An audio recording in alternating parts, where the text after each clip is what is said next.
తెలంగాణ కాంగ్రెస్ మహిళా అధ్యక్షురాలిగా ఎర్రబెల్లి స్వర్ణ పదవీ బాధ్యతలు స్వీకరించారు. ఈ కార్యక్రమానికి ముఖ్య అతిథిగా TPCC chief Mahesh Kumar Goud, all India మహిళా కాంగ్రెస్ అధ్యక్షురాలు అల్కా లాంబా పాల్గొన్నారు. మహిళా కాంగ్రెస్ కార్యకర్తలకు చాలా వరకు డైరెక్టర్ పదవులు ఇచ్చామని, 6 మహిళలకు డీసీసీ పదవులు సైతం ఇచ్చామన్నారు. మహాలక్ష్మి పథకం ద్వారా ఉచిత బస్సు సౌకర్యం కల్పించామన్నారు. మహిళలు సెంట్రిక్గా ప్రజాపాలన ప్రభుత్వం కొనసాగుతోందన్నారు. అసెంబ్లీ, పార్లమెంట్ ఎన్నికల్లో మహిళలు పోటీ చేసే అవకాశం కల్పించామన్నారు.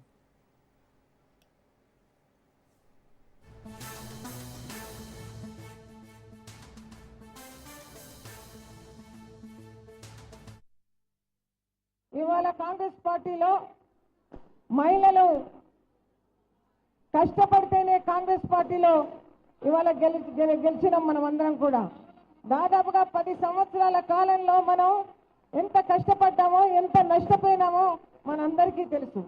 కానీ ఆ కష్టాన్ని మరిపిస్తూ ఇవాళ రేవంత్ రెడ్డి గారి ప్రభుత్వం ఇవాళ మహిళలకు పెద్దపీట వేయడం జరుగుతుంది. మహిళలకు 6 గ్యారంటీల పథకాన్ని తీసుకొచ్చి మన ముఖ్యమంత్రి గారు మనల్ని గడప గడపకు కూడా వెళ్ళమని చెప్పినారు. మనమందరము కలిసి ఇవాళ ఈ ప్రభుత్వం ఇవాళ రేవంత్ రెడ్డి గారు ముఖ్యమంత్రి కావడానికి మనమంతా కూడా గడప గడపకు వెళ్ళి మన ప్రచారం చేయడం జరిగింది.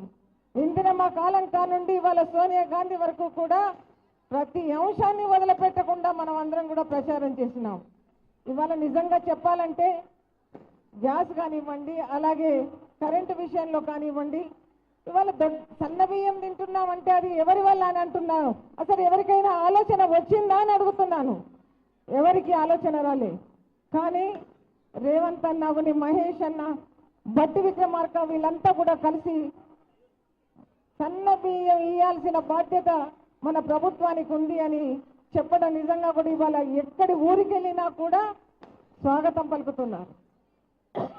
ప్రతి తల్లి కూడా కంచంలో అన్నం పెట్టి కొడుకు ముద్ద తినిపించుకుంటా కూడా కాంగ్రెస్ ప్రభుత్వాన్ని గుర్తు చేసుకుంటున్నారని చెప్పక తప్పదు. ఇవాళ ఇలాంటి కార్యక్రమాలు చేసుకుంటూ పోతున్నాం.